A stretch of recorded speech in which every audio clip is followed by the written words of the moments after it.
Question, should the federal government be allowed to own land? Well, under the Constitution they can, and they do, and there is good reason for it. Washington, D.C., the seat of the government, shouldn't be beholden to any other state, any other owner. If they were, they could be coerced. They need forts. Back then, that's how they saw it. Land for defense of the country. Post offices and so forth.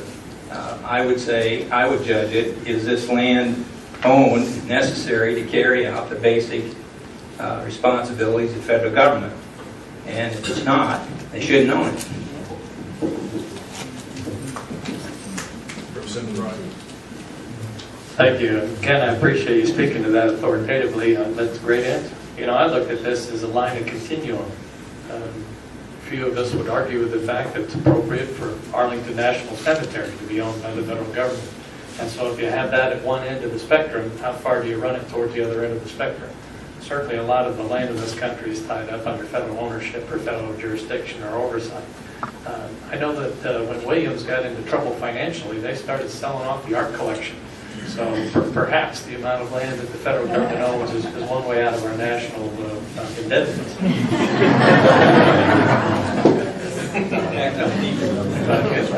We own the land. You know, borrow as a servant of the lender. I think maybe we should perhaps unload a few assets.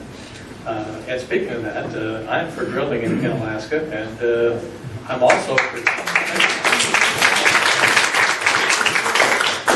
And as I understand, the legislative proposal currently before Congress directs the federal government's cut, which I believe is 18% of the royalties, towards renewable energy. And I told both Congressman Cole and I think I've gotten this to one of the other congressmen so far, that if that 18% was directed towards propping up Social Security, I think we start drilling Headwater.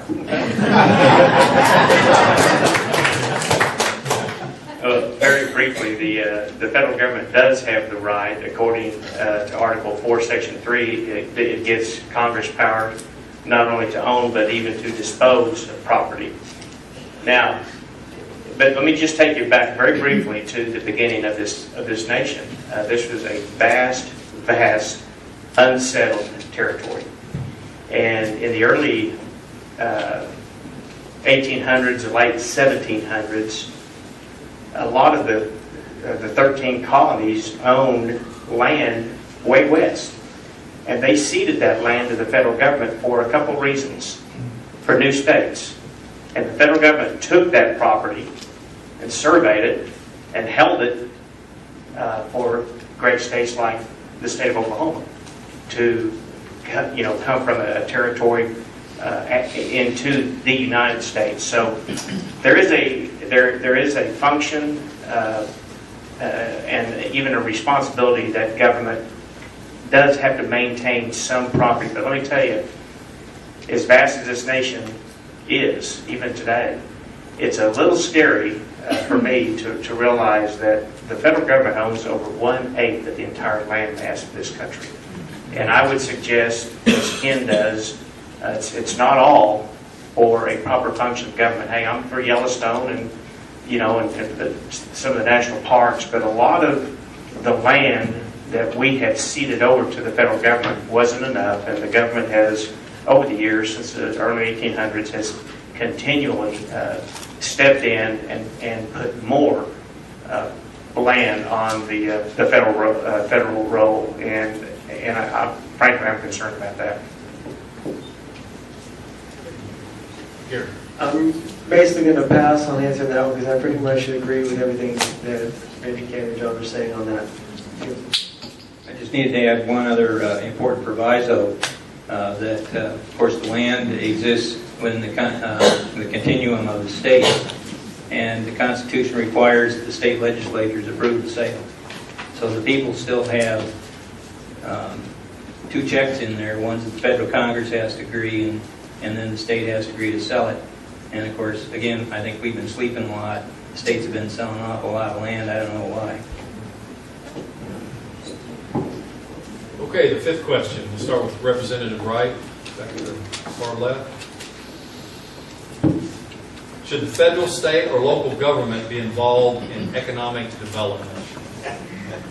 Well, I'll first start by mentioning what I've shared with Senator Brogdon in the past. You know, if you want to know what economic development is, if you look it up in the dictionary, economic development is whatever a politician says it is. You know, we need to do this for economic development. Now, you'll find the definition is extremely broad when used in public discourse by elected officials. Again, if you look at a line of continuum, you would say, well, now should we empower perhaps a municipal authority to develop a water system? Well, certainly that's not something that an individual is going to do. So you could say, yes, that's something that we want to have a governing authority to be able to do, is to develop a municipal water system. Well, where you put that water system is going to be key and instrumental to what area perhaps developed. Same thing with perhaps a rail spur for a business or industry that's coming in. Maybe that is a proper role for the government to be involved in putting in a rail spur so that we have transportation access to a new industrial park. Or perhaps a lake access road. If you have a lake in your county, that might greatly promote economic development. Where this becomes a real sore bone of contention is where someone wants the government to pick the winner and the loser in a private industry. And this is where it becomes extremely untenable for me. I don't think that the government should be trying to predict the economic future. For a while, it looked like the future for Krispy Kreme donuts was off the chart. And then all of a sudden everyone got very health conscious and the stock dropped like a rock. Well, if we were involved in subsidizing Krispy Kreme donut locations, government would be taken aback. For every once in a while we have another reminder of this, that we're not any better at predicting the economic future than the Eastern European nations used to be when they tried to do central economic planning. And so I think this definition needs to be extremely limited to those key functions of governance: roads, railroads, sewer systems, that type of thing, and not have government try and grant special rights or privileges, or what I have found especially egregious. And if you'll let me take my extra minute on this question, I'll take an extra minute here. There's a thing at the Capitol that I've fought for years since I figured out what it was, and that's the proverbial transferable tax credit.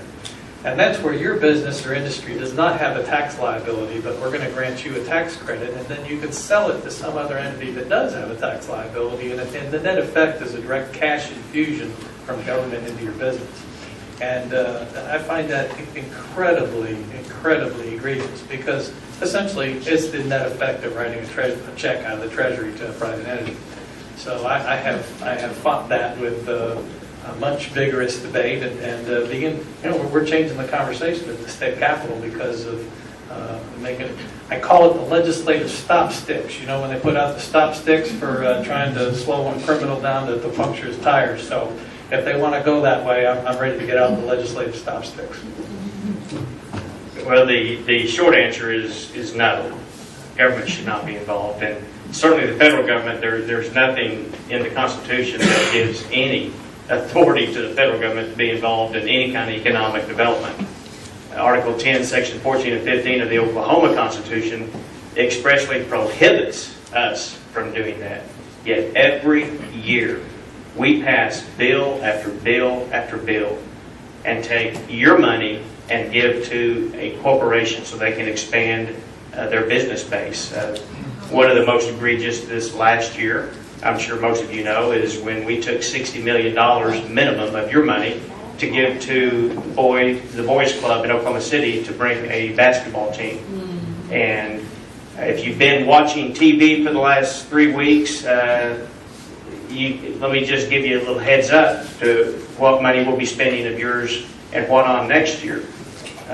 You have been seeing Boone Pickens running his commercial. Aubrey McClendon over the last 2 weeks has been running his commercial for the CNG. He is suggesting that, and he actually uses the words, I saw the advertisement again tonight just before I came over here. He uses the words, we need to have tax credits. Well, let me remind you what a tax credit is, what John just said. It's taking your money and giving it to someone else so they can build their business. That is wrong-headed. It is immoral. And I can tell you, John and I fight it every single day in the state legislature.